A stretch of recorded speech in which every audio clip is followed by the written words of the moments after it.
Good morning, everyone. How's everyone doing this morning?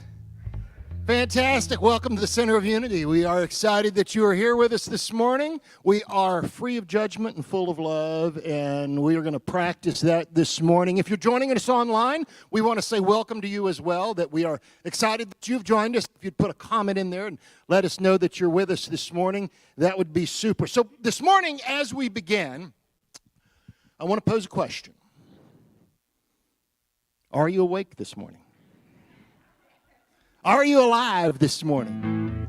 Because religious teachers throughout the ages, including Jesus and Buddha and many of the Hindu sages, they always reminded us to wake up. Wake up. To be alert, to be alive, to be attentive, to be aware. But to what? See, the presence of God is all around us. It is everywhere. It is always. It is infinite, and it is forever.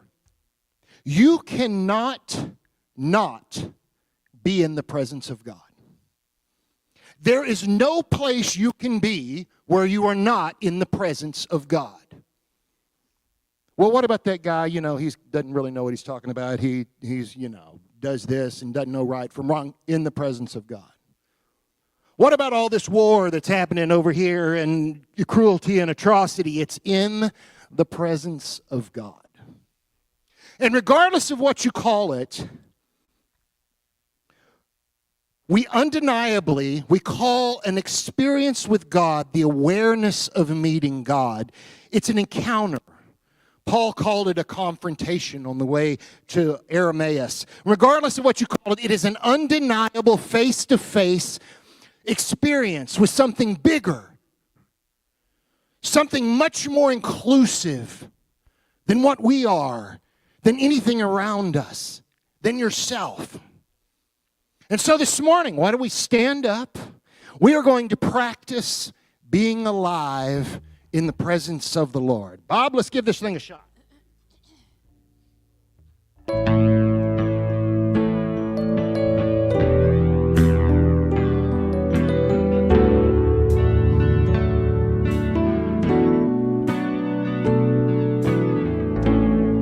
In the dark and all alone, growing comfortable. Are you too scared to move and walk out of this tomb? Buried underneath the lies that you believe, safe and sound, stuck in the ground, too lost to be found. You're just asleep. And it's time to leave. Come on and rise up. Take a breath, you're alive now. Can't you hear the voice of Jesus calling us out of the grave like Lazarus? You're brand new. Power of death couldn't hold you. Can't you hear the voice of Jesus calling us out of the grave like Lazarus? Rise up.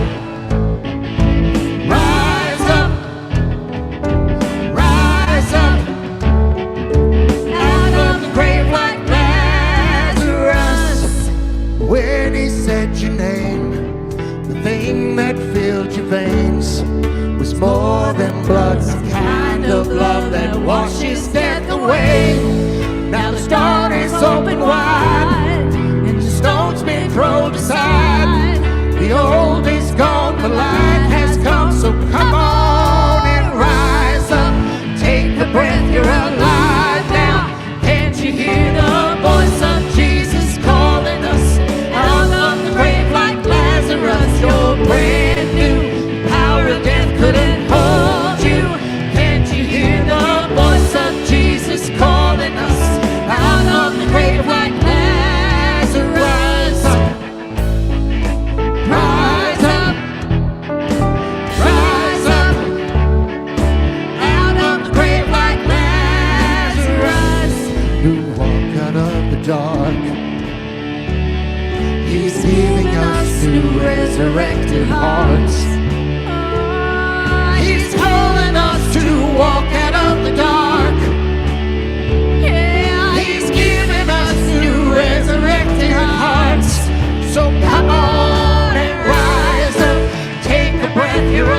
getting us ready for our dance party coming up this Friday.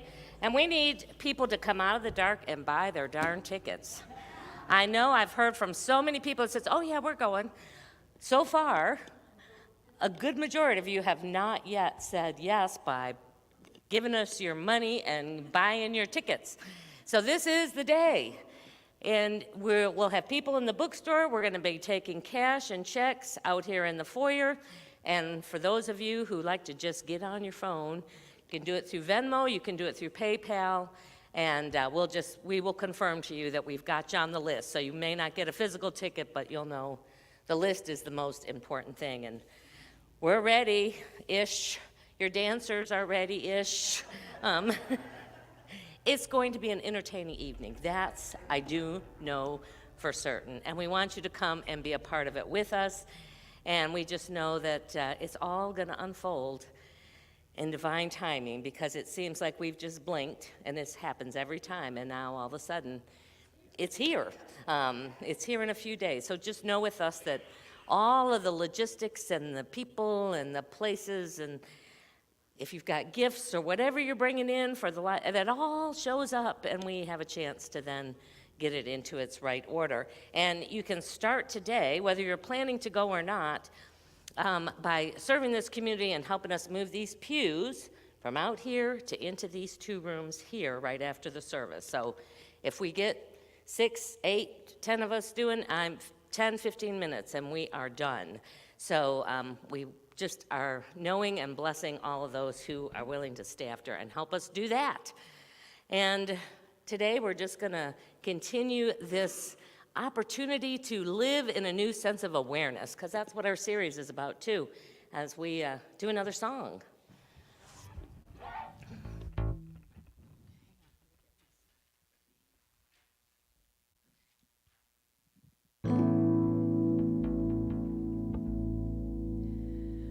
Who am I that the highest King would welcome me? I was lost, but he brought me in. Oh, his love for me. Oh, his love for me. Who the sun sets free, oh, is free indeed. I'm a child of God. Yes, I am. Free at last, he has ransomed me. His grace runs deep. While I was a slave to myself, Jesus rescued me. Yes, he rescued me. Who the sun sets free, oh, is free indeed. I'm a child of God. Yes, I am.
Sing that with us. I am chosen. I am chosen, not forsaken. I am who you say I am. You are for me, not against me. I am who you say I am. Let that get down into your spirit. I am chosen, You are not chosen. forsaken. You are the I am who you birthright of say the I King. am. You are for You are me, healed. not You have against joy me. in your life. I am who you say I am. I am who you say I am. Yes, I am who you say I am. Who the Son sets free, always free indeed. I'm a child of God. Yes, I am. In my Father's house, there's a place for me. I'm a child of God. Yes, I am.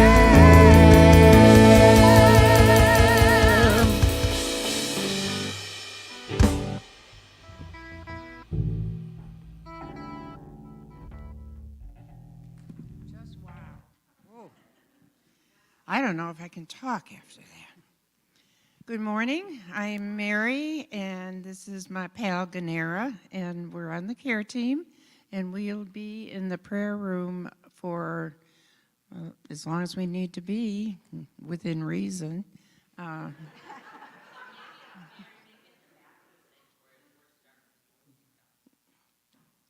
To what? Because of moving the Oh, that's right. Yeah, we'll meet in the back of the sanctuary because you all will be moving pews and doing the work of God. and doing the work of God. Absolutely. So, with that said, we're going to surprise all those pew movers a little later too with an appreciation. So, stay tuned. The daily word for today is generous. The abundance of the world flows through me. I am securely in the flow of prosperity when I receive gracefully and graciously and share my abundance generously. Whatever I share with a loving, giving heart blesses me as much as it blesses the one who receives it. Each time I share of my supply, I'm demonstrating my trust that I'll always have what I need.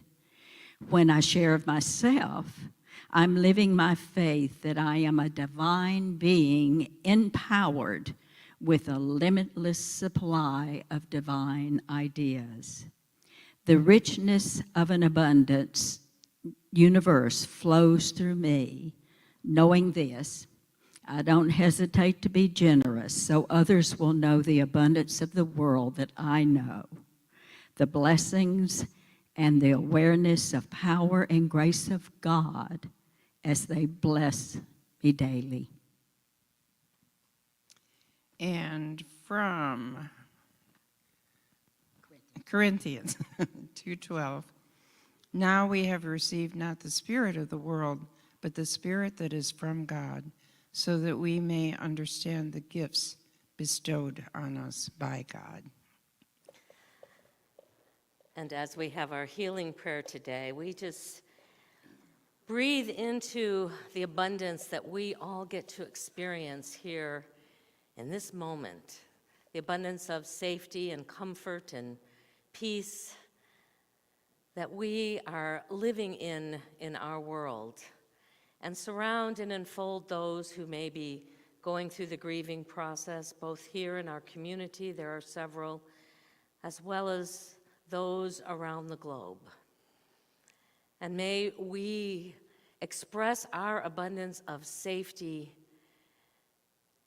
that allows people to awaken to the presence of God no matter what their circumstances are right now.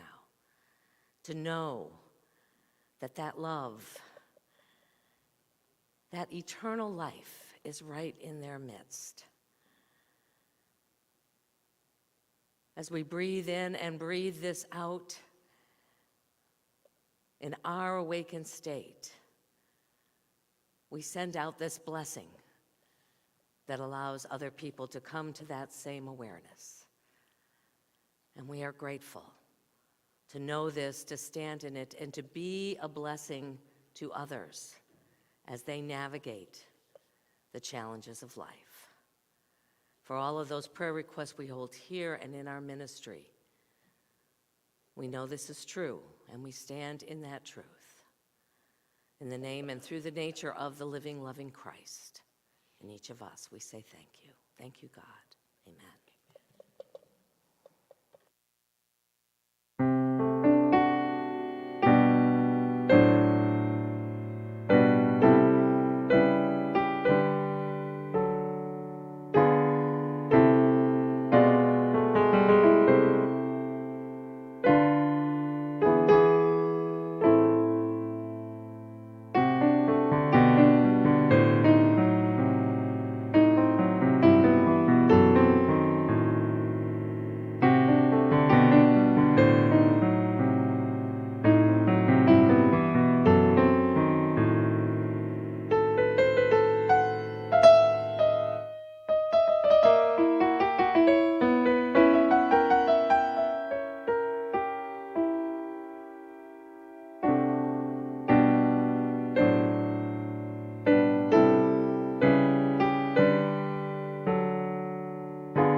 Thanks, Bob. Yes, under my med.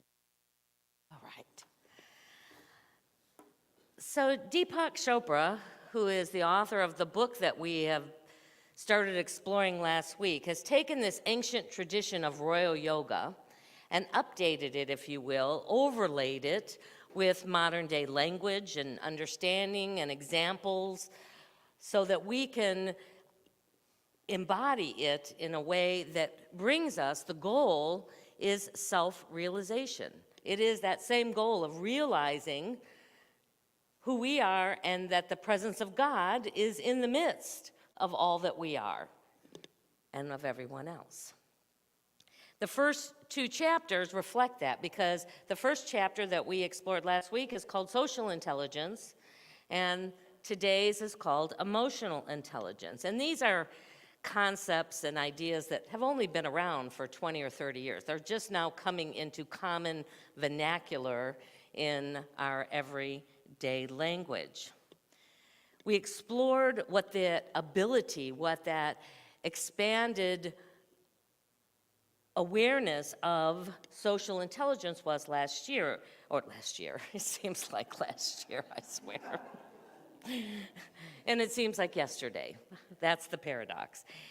It's all about awareness. It's about curiosity. It's about self-responsibility for our own story and the way that we're living it. And it comes, this social intelligence, the main goal of it is to be able to live peacefully with everyone. Seems like a pretty lofty goal, but that's the full realization of social intelligence. This second week is all about emotional intelligence. He writes that the emotionally intelligent person is able to experience an emotion, recognize what they are feeling, and not feel the need to respond right away.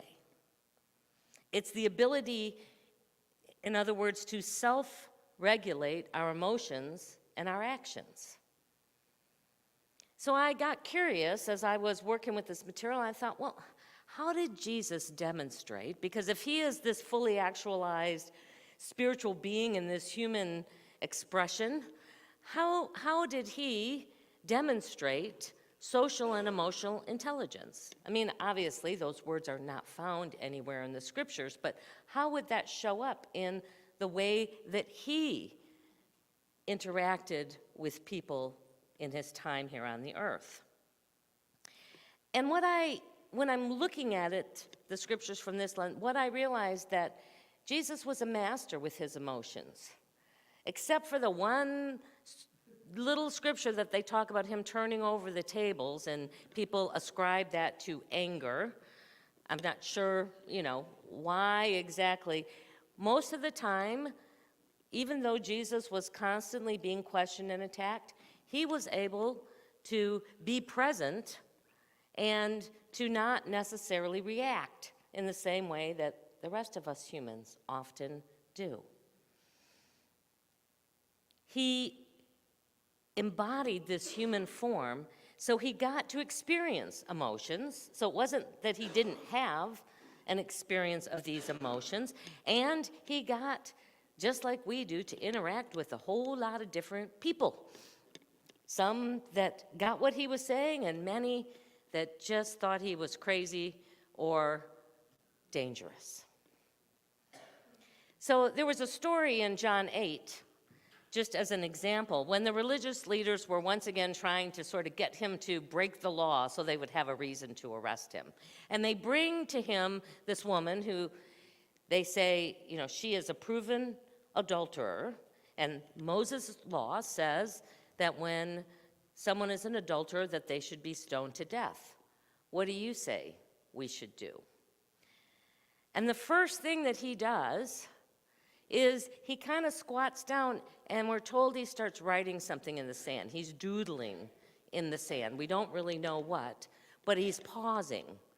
He's taking a moment to collect his thoughts. He was a master at doing this so that he could answer in a way that was true to his beliefs, his understanding, his God self, and yet not necessarily something that could be viewed as law-breaking in the eyes of those asking.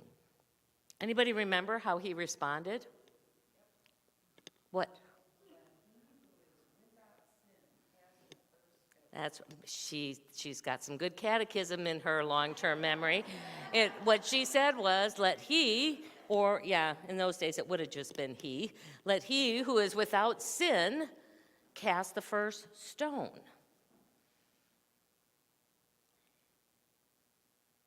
Instead of them being able to then come back with anything, it was an answer that was so radically true that they simply walked away without resulting in the woman getting stoned. It's like brilliant. When you look at his response, it's like, man, how many times do we wish like we were in the middle of something and go, if I could only have said that, It both put him in the right space, it got his message across, but it wasn't done in a way that was attacking or that was responding to say, you guys are just ridiculous and stupid in the way that you're thinking about things.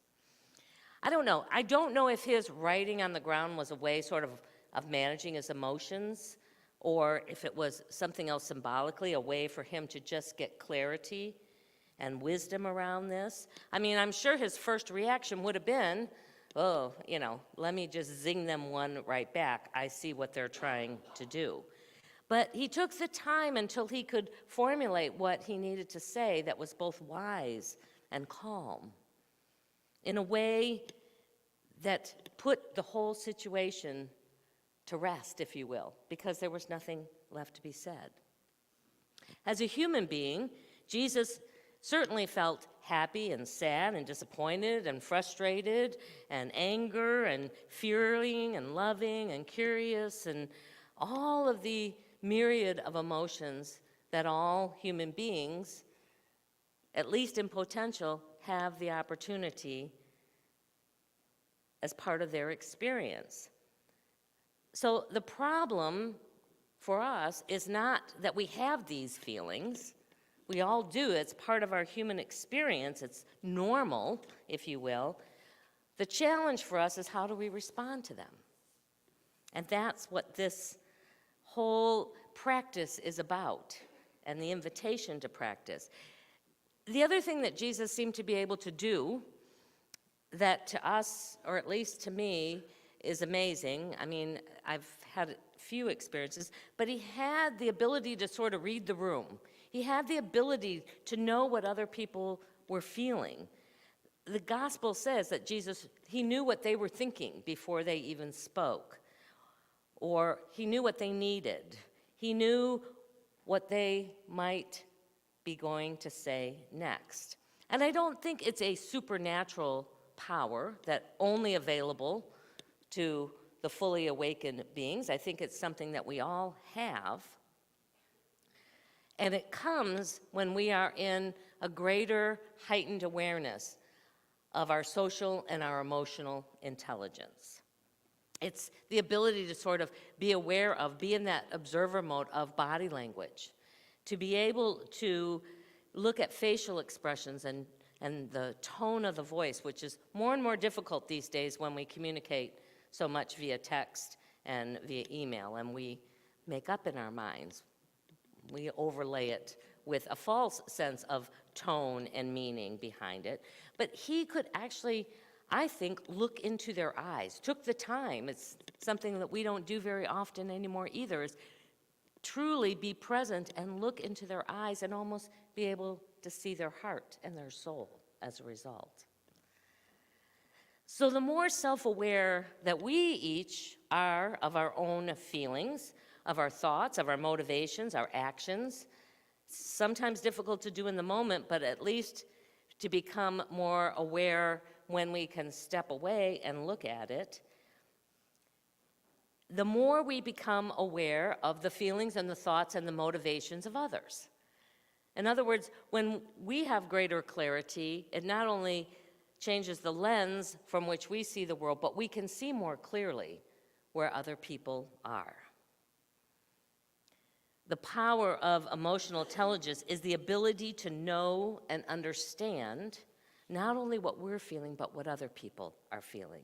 To know and to care about others and what they're going through, and then to be able to use that in interacting with them, in supporting them, in being a loving presence to them. If we want to expand our emotional intelligence, if we want to up the way that we can work with these things called feelings and emotions in our lives, the author suggests a number of practices. And you know, if you've got the book or are working with the book, there's lots and lots in there. There's, 5 or 6 for each day that you can work with. So it's not meant that, this is going to all happen overnight, but it perhaps will spark something that resonates with you that you can begin to work with. He starts by saying that we have to do some work about clearing our emotional toxins, is what he calls them. Those things that sort of have been stuck in us, that to begin to be aware of and transform or release those things. Here's one really important practice that he suggests, that you get 8 to 9 hours of sleep a night. Where have we heard this before? Many places are now saying this. In fact, science has discovered that it takes that long to reset the sympathetic nervous system.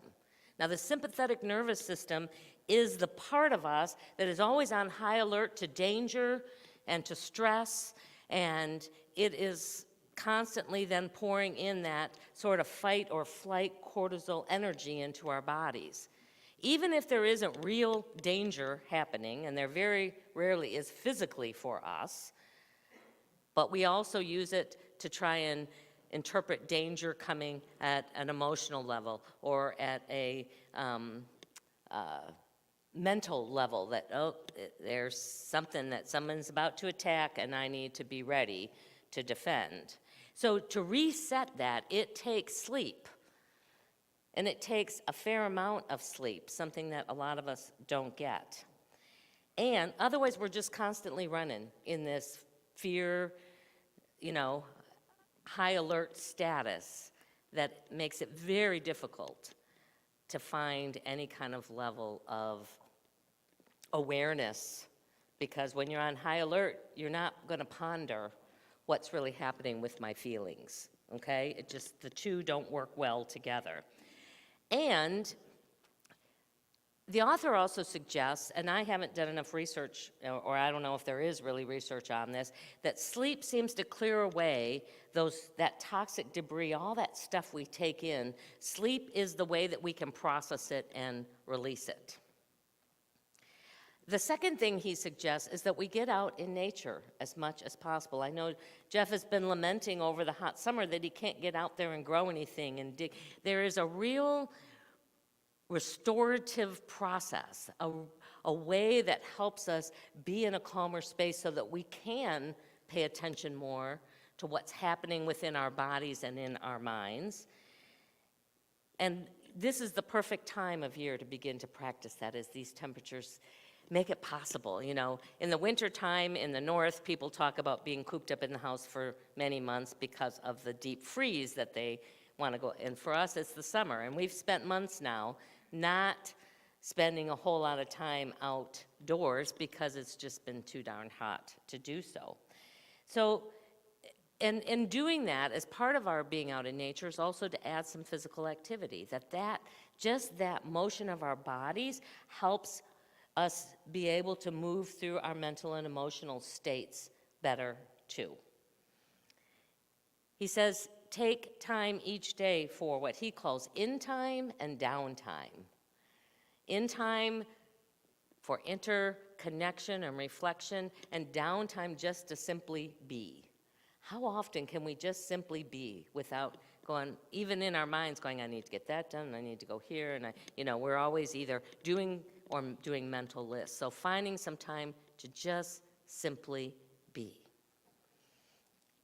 So we're going to take a few moments right here today to go ahead and have a little in time, if you will, and hopefully it can also be a feeling of downtime too as we move into our opportunity to bring our attention within and see if we can't have an experience of a greater heightened awareness to our emotional intelligence, what it might look and feel. And as I shared last week, there are physical yoga poses that the second half of the book reflects upon. We did this pose of worship last week. I'm going to make it a little simpler. We're going to use the Namaste pose, which is just simply your hands together over your heart center. And we say this each week when we're appreciating people, but Namaste, for those who may not be as familiar with that term, simply means that in Eastern terms, the divine in me recognizes the divine that's in you, or the Christ in me, recognize the Christ that is in you, or whatever words you want to put to it. Excuse me. So I just invite you now to kind of get comfortable where you are. Pay attention to physically how you're sitting right now. You may want to have your feet on the floor, your legs uncrossed. Just pay attention to your hands and where they're resting right now, and just get yourself into as comfortable a position as you can. It's often good to close your eyes just to block out that external world, but you can even just focus on some point in the room if that's more comfortable. And notice the breath. Just notice it. You don't even have to take in deeper breaths, but just notice that breath that is always flowing in and out of your body, even though we're unconscious of it for large parts of our day. Just notice your body as that breath comes in and out. And since we are looking for that broader wisdom than just what the mind can offer, imagine that thinking part of you is slowly sinking down into your heart space. It just comes to rest gently there in the center of your being, where the wisdom of God resides within each of us.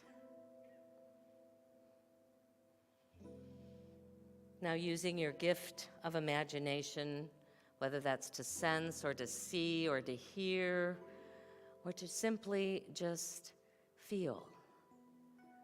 Imagine that you were just told that a trusted family member or friend has been saying critical things about you to others.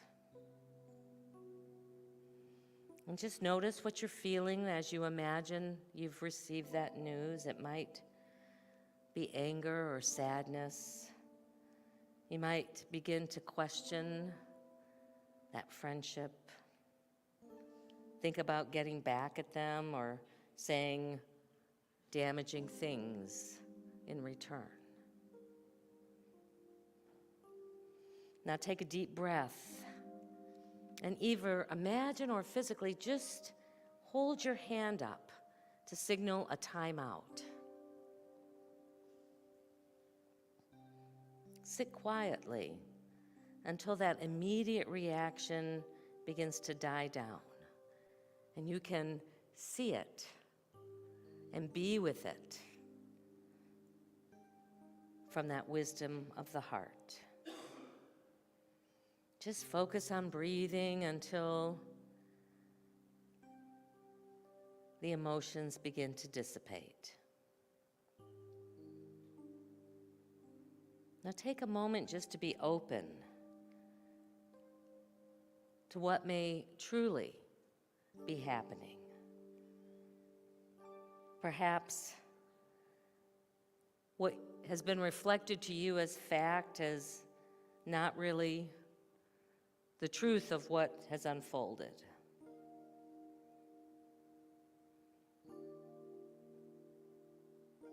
Remember that there have been times in your life that you've probably had worse criticism than this, and you have survived, and you've sought a way to understand. And then see if you can't offer a sense of forgiveness for this friend or family member, realizing that whatever was said out of the space that they were in, not necessarily as a reflection of you.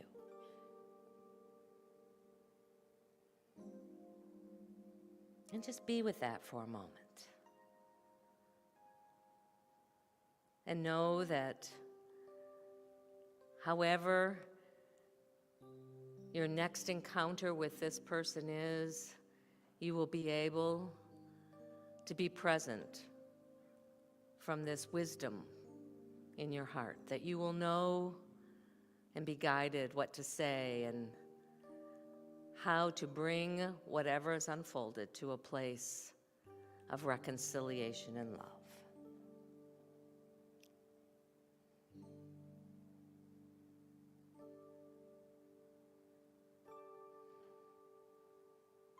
And then as you're ready, begin to bring your attention back to this time and space and the area around you, the sounds in the room, your physical body. And whenever you're ready, you can open your eyes.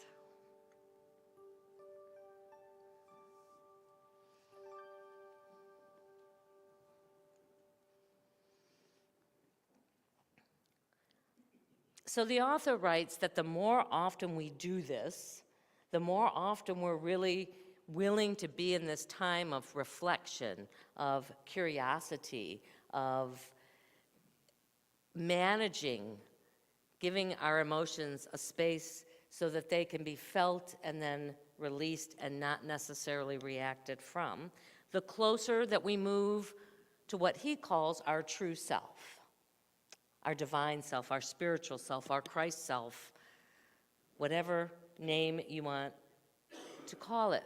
And that part of us is never wounded. That part of us really cares nothing about criticism. It doesn't take it personally. It sees everyone in the light of loving acceptance and brings compassion and forgiveness to each situation. So the final practice that I want to leave you with as an invitation to play around with is one that he calls surrendering to the unknown. to recognize that there is a higher reality, and to be willing to suspend the parts of you who may not be as engaged in that, and just be willing. Whoa, that's my cloth. All right, we'll pull that back down again. And it's not like ordinary surrender, like human surrender, which involves giving in to someone else's demands or sacrificing what we want for the good of someone else. It's simply the recognition that there is more to this journey, there is more to what is unfolding than just our human experiences. The mystery that says there is something greater as part of this whole little part that we get to play at work, even if we don't know what it is. A mystery that perhaps we'll never fully understand, but we can at least acknowledge is a part of this journey that we're on. It calls for setting aside time to simply contemplate the bigger picture.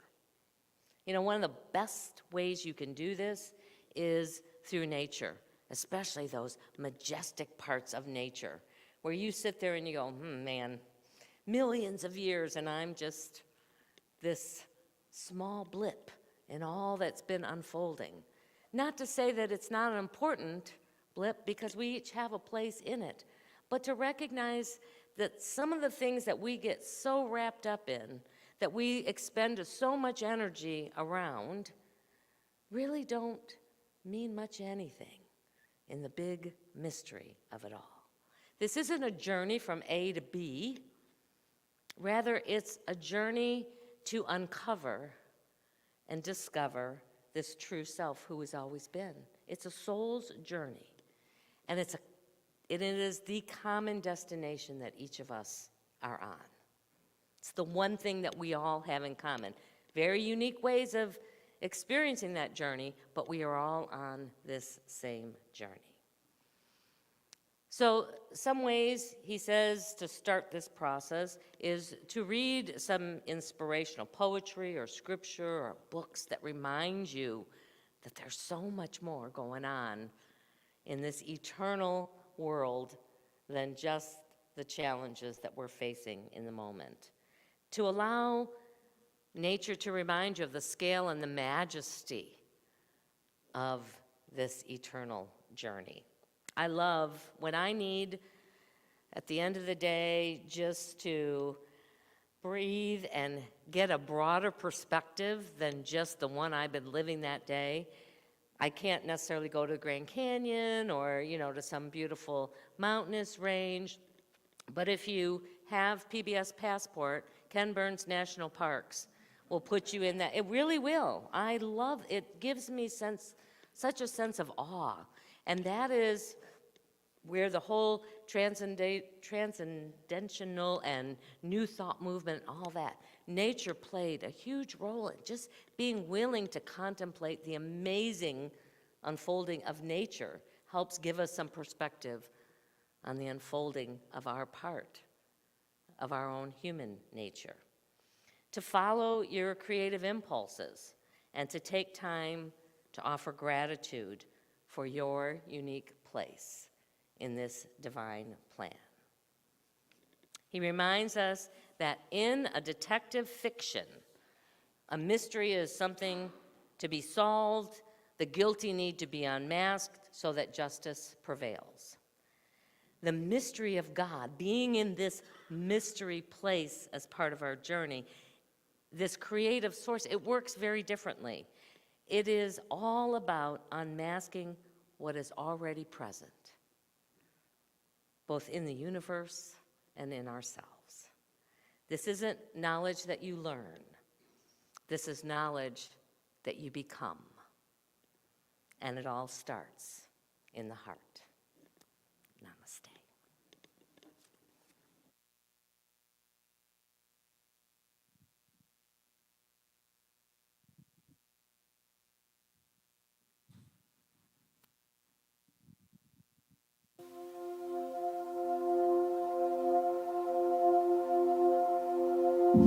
Here's my heart, Lord.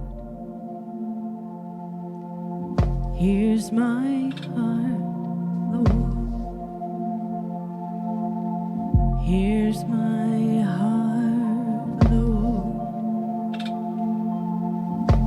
Speak what's true. Here's my heart, Lord. Here's my heart, Lord. Here's my heart, Lord. Speak what is true. I am found, I am yours, I am loved, I'm made pure, I have life, I can breathe, I am healed, I am free. Here's my heart, Lord.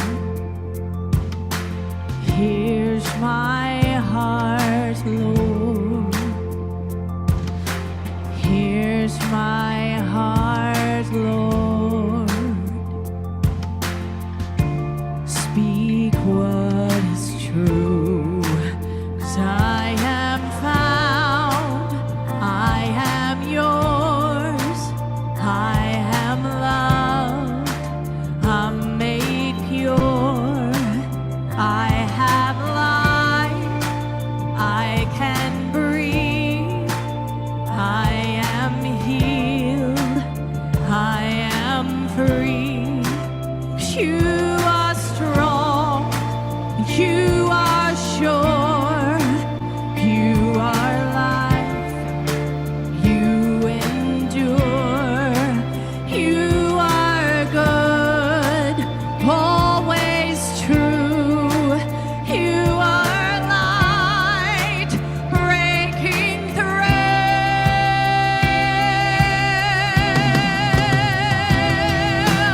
Here's my heart, Lord.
And that is a perfect example of just letting Spirit move through you, because Nicole was not feeling all that great.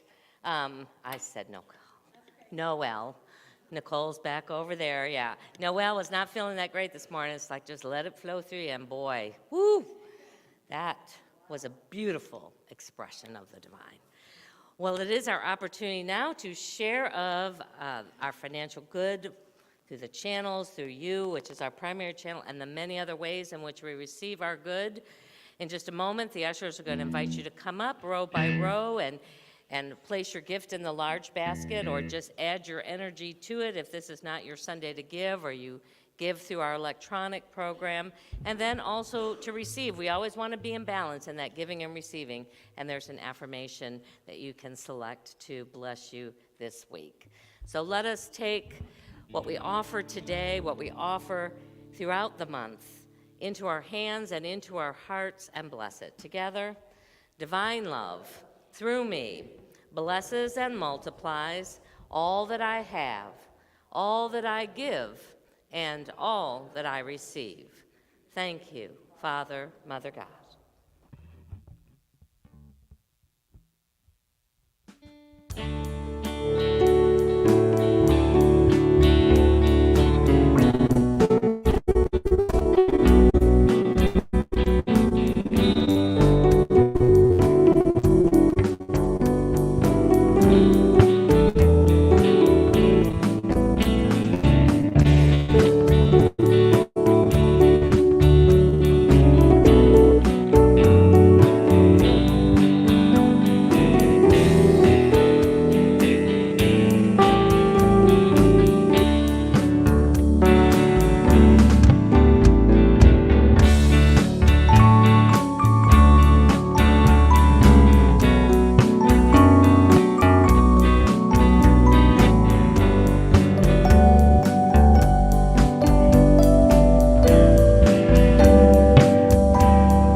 So I'm scheduled to do a live announcement after our recorded announcements, but I'm going to do it now before I read the welcome and appreciation, so you don't just say, oh, her again.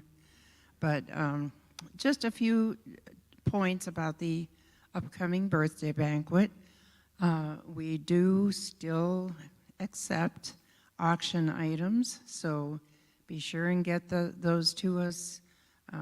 Call me during the week, whatever works best for you. But if you've been thinking about bringing something in, now is the time. We'll be selling tickets, of course, in the bookstore for credit card and in the foyer. Susan Spradlin will be in the foyer after service, and she will be taking cash and checks. Friday, we'll be getting everything ready. So if you can be here, we'll be here probably a good part of the day up until, I don't know what, Lynn? Yeah, around 11, but you know, if it's earlier, come earlier. I'm sure we can find something for you. Go to the website to sign up to volunteer for something. Many of you have told me that you know you'll be here and you'll go wherever you're needed, and that's wonderful. If you'd like to sign up for something specific, go to the website. And last but not least, the moving the pews today and next Sunday. We'll be breaking down tables, right? Yeah, after service. So that said, now you're going to get another bombardment of breaking down the pews.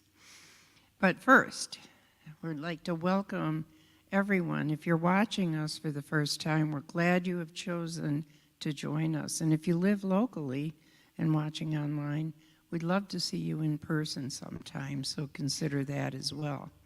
If you're visiting us in person for the first time, we welcome you, and we ask you to complete a visitor card found in the pew pocket in front of you and drop it in the box at the bank or on the welcome desk on your way out. We're happy that you're here. So today's appreciation, we appreciate all who will be able to stay after service to move the pews out of the sanctuary. So, I mean, we appreciate all of you all the time, but if you'd like that little extra appreciation, you know where to get it. We're putting them in the prayer room, the old AV room. And last year, so many stayed that the breakdown was accomplished in no time at all. And it meant so much to us to have that taken care of going into the week before the banquet. We thank you in advance, and we appreciate each of you. A word of caution: please don't move the colored dots you see on the floor. Everyone was so conscientious last year that they were picking up dots like crazy. But those will tell us where to set the pews with ease when we reset the sanctuary. So no dot picking, okay? Anyway, to our pew movers, we love you, we bless you, we truly appreciate you, and we behold the Christ in you. Namaste. Here's what's coming up at Center of Unity. Spirit groups will meet each week for 6 weeks to discuss the concepts of the selected books in a small group setting. We have in-person and online spirit groups studying either Living in the Light by Deepak Chopra, The 4 Spiritual Laws of Prosperity by Edwin Gaines, or Lessons in Truth by Emily Cady. You can sign up for any of these spirit groups online or at the church. The birthday banquet is just 5 days away, and we have a great evening in store, featuring a country western dance competition, live auction, 50-50 raffle, guessing table, photo area, roving entertainers, and much more. Dinner will be catered by Bartley's Barbecue with vegan, vegetarian, and gluten-free options. It's sure to be a wonderful evening celebrating 41 years. So get your tickets and come on out for a boot scootin' good time. Be sure to bring a friend and join the festivities. Childcare is provided. There are a lot of ways in which you can help make this birthday banquet a great success, but we can't do it without you. Please sign up online at the Info Center or see Mary Salerno today. Come join us today as we learn the latest nutrition research for breast cancer prevention and see cooking demonstrations, as well as receive recipe booklets and food samples. Please register at foodsaveme.com or from the COU website or app. Join LUT GG Johnson online for Membership 101, where you will learn more about the Unity movement in general and Center of Unity in particular. Sign up online or at the Info Center and pick up your membership manual at the church. There are 2 positions available for the term of 2024 to 2027. The nominating committee will receive applications for new board members until Sunday, October 29th. Applications are available at the Info Center or from the COU website or app. Boom! Get your haunt on with Corked at the Stagecoach Preserve in Westlake. Please let Barbara Looters know if you're interested in carpooling from the church. Tickets are available online from the COU app. Please plan to stay after service for a short time to help move and stack pews in preparation for the birthday banquet. It won't take long with enough helpers, but will go a long way in assisting our setup volunteers prepare this week. There are multiple ways you can make a donation to Center of Unity. You can drop your donation off at the church, mail it to our P.O. Box, visit our website, or use the COU or Venmo app. Your continued support is greatly appreciated. All right. So if you haven't heard, we're moving pews after the service. So, yeah, we'll find something for you. Absolutely. Why don't we sing the kids in, Bob? Let's hope they're back there. This little light of mine, I'm gonna let it shine. This little light of mine, I'm gonna let it shine.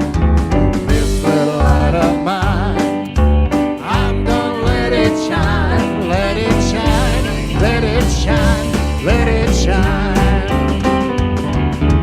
This little light of mine, well, I'm gonna let it shine. I'm gonna let it shine. This little light of mine, I'm gonna let it shine. Let it shine, let it shine, let it shine. All right, good morning, everyone. The older kids continued their lesson on self-image, and then the grade school kids did a segment on compassion, and I have some who want to share. Today we worked together to make a tower. Today we made our own sculptures. Anyone else? Nope. I guess that is it then. All right. Well, thank you again for joining us this week. And why don't we all go ahead and stand up? We'll join hands and let's do our peace song.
go into this day and the days to come, may we feel that sense of presence of God in the midst of all that we do and experience, and take a moment to pause and allow ourselves to be and speak as the presence of God. We go into this awareness knowing our prayer for protection. Together, the light of God surrounds us. I am the light of God. The love of God enfolds us. I am the love of God. The power of God protects us. I am the power of God. The presence of God watches over us. I am the presence of God. Wherever we are, God is, and all is well. All right.